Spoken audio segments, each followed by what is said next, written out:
Hi, this is James Wilson from Assistant Consulting.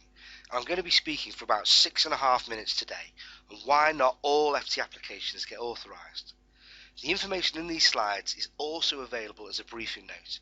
If you'd like a copy, please just email us and we'll send one over to you. Current guidance states that all trusts must be authorised as FTs by April 2014 unless there are exceptional circumstances.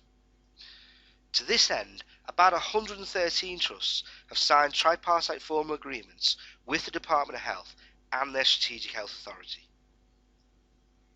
At the moment, 28 trusts estimate that they will not submit their application before April 2013. There are also at least 20 trusts that face problems so severe that they cannot meet the standard for FT status in their present form. This all represents a massive amount of work for Monitor. The Department of Health recognises that there are common obstacles facing aspirant FTs and is providing support in the following areas. Loan funding is being considered in order to improve trust liquidity or to fund capital investment.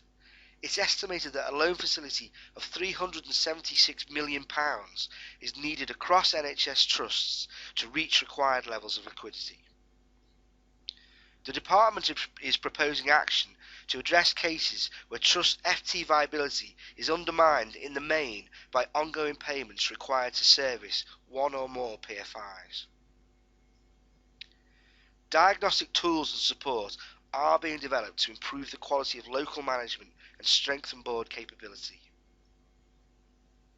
As mentioned on the previous slide, there are a number of trusts that cannot meet the requirements of FT status, and alternative solutions are being developed for them.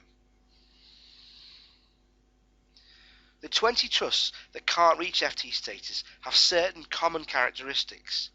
Even if your trust isn't in that list, it's worth scanning through the reasons in order to anticipate where you may have problems yourself. So the reasons are as follows. Very high levels of historic debt. For a small number, the ongoing cost of PFI. A misalignment between hospital capacity and demand for services from commissioners. And lastly, an imbalance between primary and secondary care. In order to give aspirant FTs more guidance, Monitor have identified 5 key reasons why they turn down applications. Number 1, effectiveness of board. This mainly concerns the composition of the board and a perceived lack of clarity about objectives and performance. Number 2, lack of strategy. By this, Monitor means there is an inability to think strategically, linked to a lack of rigorousness in planning. According to the National Audit Office, 78% of aspirant FTs have problems in this area. Number 3, performance issues. This is linked to a failure to address performance within a reasonable and realistic time frame, leading to questions about the board's effectiveness and hence the trust's ability to act as an autonomous organisation. 65% of aspirant FTs struggle here. Number 4, financial governance.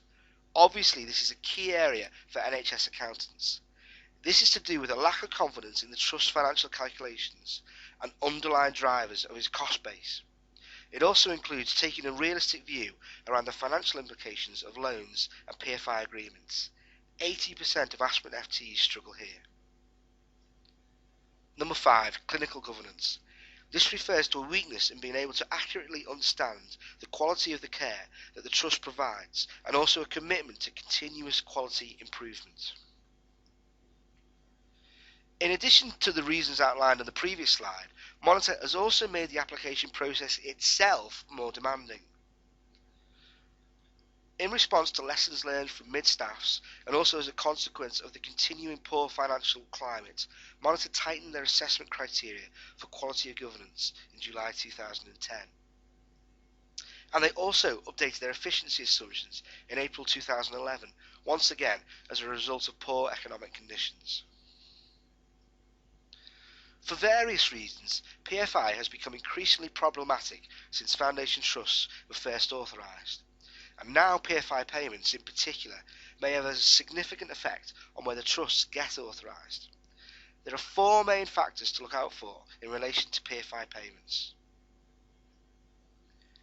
changes in activity, changes in funding, changes in policies, and CIP. PFI can pose many disadvantages when you're making an FT application, but there is scope to mitigate these problems. Identify new sources of activity. Rationalise or lease surplus space. Improve efficiency and productivity. And develop stronger contracting arrangements. Hopefully, this webinar has given some insight as to where the potential pitfalls are around FT applications.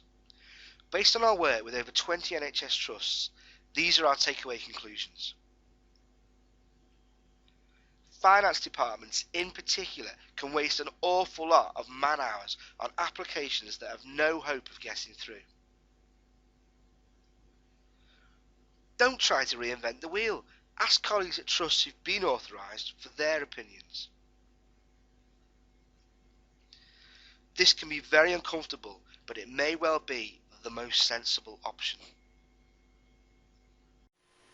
Hi, it's James Wilson here.